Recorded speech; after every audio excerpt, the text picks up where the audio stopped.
जय गुरु जी, शुक्राना गुरु जी, अनंतम अनंतम शुक्राना गुरु जी। जय गुरु जी। संगत जी, आज जो सत्संग मैं आप सबके साथ शेयर करने जा रहा हूँ वो ललित माथुर आंटी जी का है। बहुत ही प्यारा और बहुत ही डिवाइन सत्संग है। एंड तक ज़रूर सुनिएगा, क्योंकि कहते हैं सत्संग के माध्यम से भक्तों को गुरुजी उनके सवालों के आंसर देते हैं, और जो भी सत्संग सुनता है या जो भी सत्संग सुनाता है दोनों को गुरुजी की ब्लेसिंग्स मिलती है। संगत जी, सत्संग स्टार्ट करने से पहले गुरुजी का मंत्र जाप करते हैं। ओम नमः शिवाय, शिवजी सदा सहाय। ओम नमः शिवाय, गुरुजी सदा सहाय। ओम नमः शिवाय, शिवजी सदा सहाय। ओम नमः शिवाय, गुरुजी सदा सहाय। संगत जी, आंटी जी कहती हैं, गुरुजी के चरण कमलों में मेरा सादर नमन। अपने जीवन में हुए समस्त चमत्कारों के लिए भरे मन से मैं गुरुजी को सम्मान एवं आभार प्रकट करती हूँ। हम उनके अत्यंत कृतज्ञ हैं, क्योंकि उन्होंने हमें अपनी छत्र छाया में स्वीकार किया है। वह ईश्वर के अवतार है, शिव के मूर्त स्वरूप और साथ ही अत्यंत मानवीय, मिलनसार, उदार, दिव्य ऊर्जा है, जो हमारा सही मार्गदर्शन कर झूठे रीति रिवाजों और रूढ़िवादों से उठने को प्रेरित करते हैं। उन्होंने हमें जीवन, धर्म और आस्था को समझने का एक विभिन्न अर्थ प्रदान किया है। सब कुछ अति सहज हो गया है। बहुत सौभाग्यशाली है वह दिन जब हम पहली बार गुरुजी के शरण में पहुंचे थे। जब पहली बार मेरे पिता उनके पास गए थे, उन्होंने हमारे बारे में प्रश्न किया था। उन्हें पता था कि मेरे पति कहाँ पर कार्यरत हैं और मेरी बेटी को क्या रोग है, रूबेला सिंड्रोम। यह अप्रैल 1995 की घटना है। मैं प्रसन्न हो गई। मेरी गर्भ अवस्था के पहले तिमाही में मुझे जर्मन खसरा हो गया था। अंततः अदिति को जन्म से ही अनेक समस्याएं थी, जिसके कारण उसमें दृष्टि दोष था। जन्मजात मोतियाबिंद के कारण उसे लघु ऑप्थेल्मिया, लघु शुक्ल, निस्तेगमस और अधिमंद जैसी जटिल समस्याएं उत्पन्न हो गई थी। अपने छोटे से जीवन के प्रथम 2 वर्षों में उसकी आंखों की 5 शल्य क्रियाएं हो चुकी थी, 3 मोतियाबिंद के लिए और शेष 2 अधिमंद के लिए। इतना सब कुछ होने के बाद भी उसकी दृष्टि में कोई विशेष सुधार नहीं आया था। अखिल भारतीय आयु विज्ञान संस्थान के चिकित्सकों ने को भी कोई विशेष आशा नहीं थी। उनके अनुसार क्योंकि उसका दृष्टि पटल क्षतिग्रस्त था, वह कभी भी पूरी तरह से स्पष्ट देख पाएगी इसकी संभावना बहुत कम थी। इस दृष्टि दोष के अलावा उसके हृदय की एक धमनी जो जन्म के बाद बंद होनी चाहिए थी, बंद नहीं हुई थी। अंततः उसे पीडीए नामक रोग भी था। यह उसके 3रे वर्ष में शल्य क्रिया द्वारा ठीक किया गया। इन सब समस्याओं के कारण उसका विकास बहुत धीमी गति से हो रहा था। शारीरिक व्यायाम प्रक्रियाओं की सहायता से उसने 3 वर्ष की आयु में चलना प्रारंभ किया, तो हमने उसे स्कूल भेजना आरंभ कर दिया। मनोवैज्ञानिक परीक्षणों से पता लगा कि उसका बौद्धिक स्तर केवल 70 से 79 की श्रेणी में है। मनोवैज्ञानिक ने उसे मंदबुद्धि छात्रों को पढ़ने वाले विशेष अध्यापकों की देखरेख में रखने का प्रस्ताव दिया। गुरुजी के पास आने के पश्चात यह सब नाटकीय ढंग से परिवर्तित हो गया। उस समय अदिति 12 वर्ष की थी और साधु वासवानी स्कूल के विशेष विभाग में पढ़ती थी। अपने पिता के माध्यम से गुरुजी का आदेश प्राप्त करने के उपरांत हम ग्रेटर कैलाश में गुरुजी के मंदिर पहुंचे। यह एक अनोखा अनुभव था। हमने कभी ऐसे मनमोहक और स्वयं की ओर आकर्षित करने वाले गुरु नहीं देखे थे। गुरुजी हमें कुछ विशेष दिनों को ही आने को कहते रहे। उनके 5वें दर्शन के अवसर पर उन्होंने अदिति को प्रतिदिन प्रातः सूर्य नमस्कार करने और दूध में मूंगफली और उनके द्वारा अभिमंत्रित मिश्री डालकर पीने को कहा। यह 51 दिन तक करना था। 21वें दिन उसने कहा कि उसकी दृष्टि में सुधार है। हम अति आनंदित थे। शीघ्र ही गुरुजी चंडीगढ़ चले गए, जहां वह 3 वर्ष रहे। हमने 2 बार उनके पास जाकर अदिति के लिए कुछ करने का निवेदन किया, तो उन्होंने उत्तर दिया कि वह दिल्ली वापस आकर उसे स्वस्थ करेंगे। 1998 को बैसाखी के दिन जब गुरुजी का फ़ोन आया और उन्होंने उस दिन शाम को सुल्तानपुर में स्थित एम्पायर एस्टेट में आने के लिए कहा, तो मेरी प्रसन्नता का ठिकाना नहीं रहा। उसके बाद मैं बार बार उनसे अदिति का उपचार करने का आग्रह करती रही। उन्होंने किया, पर अपने ढंग से। जून 1998 में एक दिन वह हमारे घर आए। अगले दिन ही हम पुनः आनंदित हुए जब अदिति समाचार पत्र और अपनी 10वीं कक्षा की पुस्तक के छोटे अक्षर भी पढ़ पाई, जो पहले नहीं कर पाती थी। वह दिव्य हस्तक्षेप नहीं तो और क्या है। ऐसा चमत्कार तो केवल ईश्वर से ही संभव है। उसके बाद अदिति के सब भौतिक परिणामों में भी अभूतपूर्व वृद्धि हुई। उसने 10वीं 12वीं और स्नातक के प्रथम वर्ष की परीक्षाएं प्रथम श्रेणी में उत्तीर्ण करी है और अब वह समाज विज्ञान में स्नातक कर रही है। जीवन के वह काले बादल अब छट गए हैं। 13 वर्ष पूर्व हमें विश्वास नहीं था कि वह यह सब करने में सक्षम हो पाएगी। गुरुजी के आशीर्वाद से अदिति में अत्यधिक सुधार हुआ है। न केवल उसकी दृष्टि दोनों दूर और निकट की बहुत अच्छी हो गई, उसकी स्मरण शक्ति में भी बहुत उन्नत हुई है। 2 मास पूर्व जब उसका दृष्टि परीक्षण हुआ था तो वह एक और पंक्ति पढ़ पाई थी। अदिति अब एक आत्मविश्वासी किशोरी है। मेरे लिए इसका क्या अर्थ है? उसके भविष्य की चिंता छोड़कर मुझे विश्वास हो गया है कि गुरुजी उसका ध्यान रखेंगे। मुझे अब शांति प्राप्त हो गई है और मैंने संसार से प्रश्न करना छोड़ दिया है। मैं क्यों, मेरी प्रथम संतान के साथ ही ऐसा क्यों हुआ? गुरुजी ने न केवल हमारे जीवन परिवर्तित कर दिए हैं, उन्होंने हमें साहस और शक्ति से जीवन की समस्याओं का सामना करना सिखाया है। उनमें आस्था होने के कारण हमें विश्वास है कि उनकी छत्र छाया हमारे ऊपर बनी हुई है और कुछ प्रतिकूल नहीं हो सकता।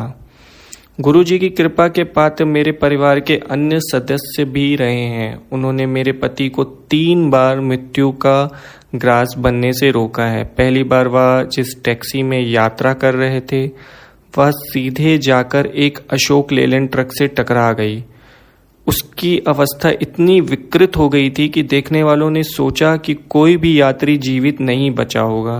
दुर्घटना से कुछ ही पल पूर्व उन्हें झपकी आ गई थी, फिर भी उनको केवल भौं, ठोड़ी और एक दांत पर थोड़ी सी चोटें आई और वह बच गए। उनकी भौं और ठोड़ी पर कुछ टाके अवश्य लगे। आश्चर्यजनक रूप से उन्होंने वारंगल और अपनी यात्रा आरंभ करने से पूर्व शिव मंदिर में जल अर्पित किया था और विशेष पूजा की थी, जो साधारणतः वह ऐसे अवसरों पर नहीं करते। फिर क्या हम कहते नहीं हैं कि गुरुजी की शिव हैं? 13 दिसंबर 2001 को जब आतंकवादियों ने संसद भवन पर आक्रमण किया था, तो मेरे पति उससे कुछ क्षण पूर्व प्रवेश करने वाले अंतिम व्यक्ति थे। उनके घुसने के तुरंत बाद गोलियों की ध्वनि से वातावरण गूंज उठा और जिस सुरक्षा कर्मचारी ने उनको प्रवेश करवाया था, उसकी भी मृत्यु हो गई। निश्चित रूप से गुरुजी मेरे पति की रक्षा कर रहे थे। तीसरा अवसर श्रीनगर के गोल्फ मैदान में आया। अंधेरा होने के बाद मेरे पति के मन में वहां टहलने का मूर्खतापूर्ण विचार आया और वह घूमने निकल पड़े। एक मोड़ पर उन्हें लगा कि उन्होंने एक कुत्ते को थोड़ी दूरी पर देखा है। वह आश्चर्यचकित थे कि इतनी सुरक्षा होते हुए कोई आवारा कुत्ता कैसे प्रवेश कर सकता है, कि उसी समय उस प्राणी ने उनमें रुचि दिखाकर उनकी ओर बढ़ना शुरू कर दिया। तब उन्हें आभास हुआ कि पूंछ हिलाता हुआ वह प्राणी पूर्ण विकसित तेंदुआ है। वह अपने स्थान पर जड़ हो गए। उन्होंने उसे जाने का संकेत दिया और अविश्वसनीय रूप से उस तेंदुए ने उनकी आज्ञा का पालन किया। जब वह वहां से चले तो उसे तेंदुए ने मेरे पति का पीछा भी नहीं किया। गुरुजी द्वारा रक्षा का एक और स्पष्ट प्रमाण।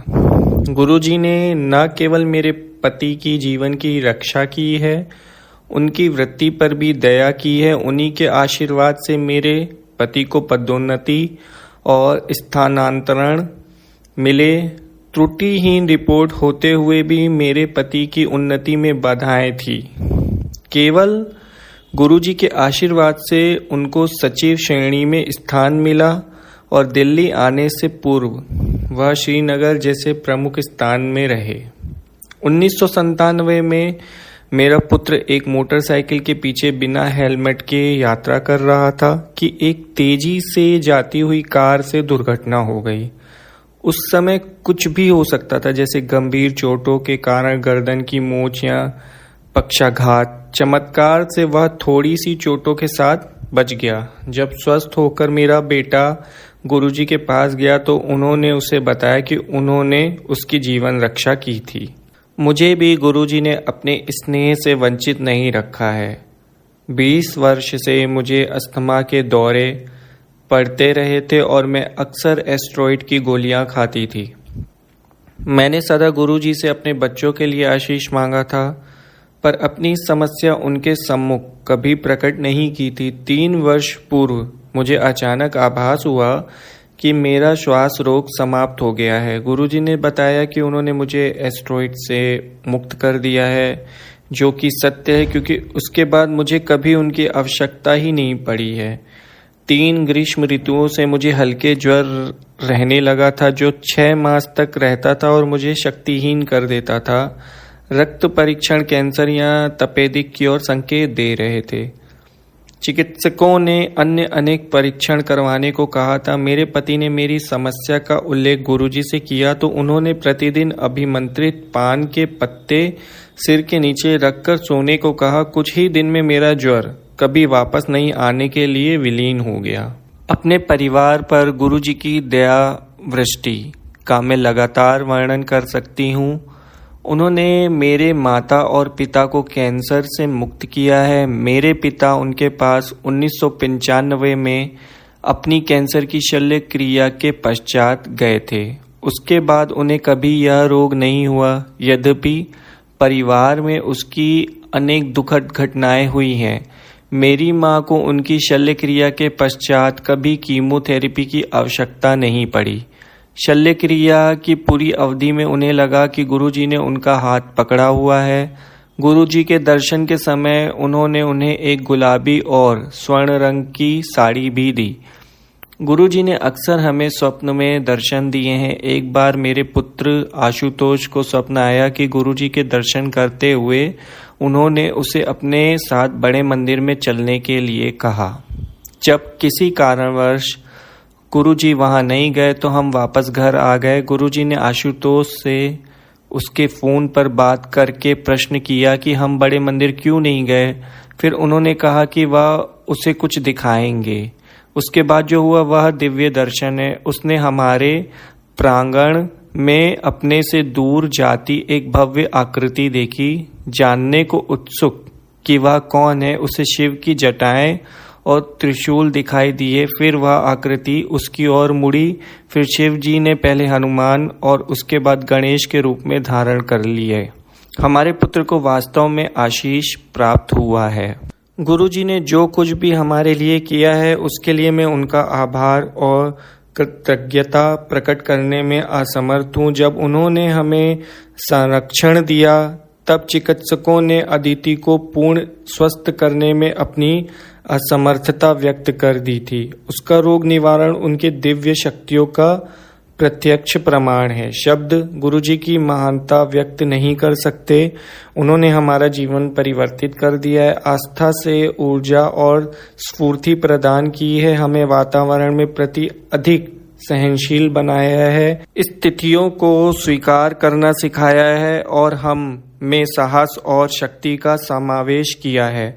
वह छप्पर फाड़ कर देते हैं और बदले में महत्वपूर्ण निर्विवाद आस्था की आशा करते हैं। हमें अपने जीवन का नवीन अर्थ मिला है। उन्होंने हमें प्रचुर मात्रा में आगे बढ़ने की आशा, दृढ़ता और सामर्थ्य भी दिया है। उन्होंने हमें सहयोग्य मानव बना दिया है। मेरा विश्वास है कि वह परमात्मा के अवतार हैं। उन्हें चाहे किसी भी नाम जैसे शिव, कृष्ण या गुरु नानक से पुकार ले, वह तो एक रूप में ही सब हैं। हमारे जीवन के चमत्कार दिव्य शक्ति से ही संभव थे। मैं सदा उनकी शरण में रहने की विनती करती हूँ। वह अनुयायी धन्य है जो बिना किसी इच्छा से उनकी सेवा करते हैं। उनके परिवार में उनकी छत्र छाया में सब एक समान है। वह सबको अनुभव, सुख और दुख बंटवा कर जैसा एक परिवार में सदा होता रहा है, सच्ची नम्रता और दीनता का पाठ देते हैं। वास्तव में हम उन्हें इस विशाल ब्रह्मांड में मानव ब्रह्मा के रूप में देखते हैं। गुरुजी के बारे में इतना कुछ कहना अभी भी शेष है। मुझे अपना यथास्थान दिखाने की उनकी अनोखी शैली मंगा न कर, या यूं ही तुरदी फिरदी है। पंडितादे कोल से लेकर उनकी रहस्यमय मधुर दिव्य मुस्कान, या फिर घर में अचानक वह सुगंध जो उनकी प्रत्यक्ष उपस्थिति की ओर संकेत देती है। फिर वह ओम जो अचानक ही पहले घर में उनके सब कैलेंडरों पर प्रकट हुए और उसके पश्चात घर के पूरे फर्श पर सैकड़ों की संख्या में छपे हुए दिखाई दिए कि समझ नहीं आ रहा था कि चलते हुए कहाँ पर पांव रखे। जब मैंने उनसे इसका उल्लेख किया तो वह बोले, देख दी चल। फिर एक बार उनके द्वारा अभिमंत्रित ताम्र लोटे के जल का स्वाद उसी अमृत सा हो गया था जो उन्होंने उससे पूर्ण चखाया था। गुरुजी की सबसे प्रमुख बात है कि उनसे सहजता से बिना झिझक बात की जा सकती है।